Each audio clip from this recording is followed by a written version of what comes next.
प्रदेशाचे अध्यक्ष आदरणीय जयंतजी पाटील साहेब बोलणार आहे आणि त्यानंतर गेल्या 5 तासापासून आपण ज्यांची वाट पाहत आहोत ते श्रद्धेय साहेब आदरणीय जयंत पाटील साहेबांना मी विनंती करतो की आपल्याला संबोधित करावं.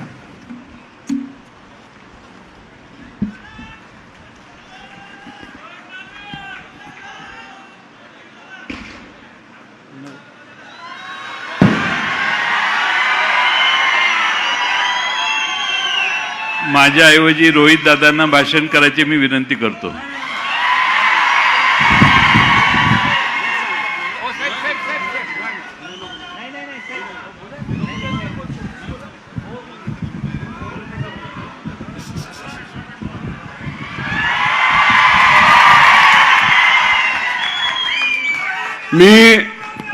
मी इथं काय बोलणार नाही.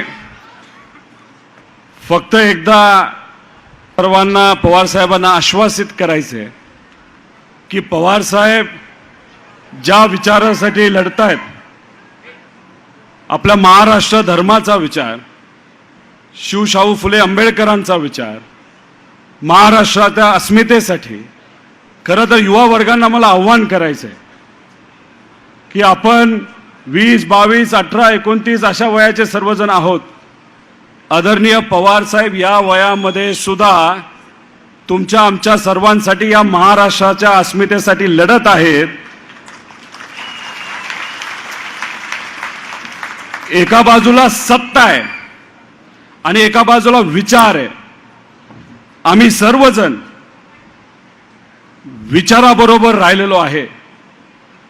आम्हा सर्वांना माहिती आहे की संघर्ष हा आम्हा सर्वांना करावा लागणार आहे आणि आपण मोठ्या बलाढ्य शक्तीच्या विरोधात म्हणजे भाजपच्या विरोधात लढत आहोत.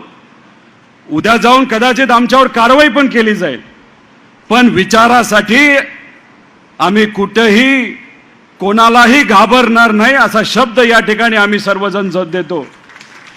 आणि लहानपणीपासून एकच गोष्ट आपण सर्वांनी ऐकली आहे, समजली आहे, जपली आहे, ती म्हणजे महाराष्ट्रातला सह्याद्री दिल्ली समोर कधीही झुकत नाही. त्यामुळे फक्त एकच या ठिकाणी विनंती करतो, पुढची लढाई मोठी आहे,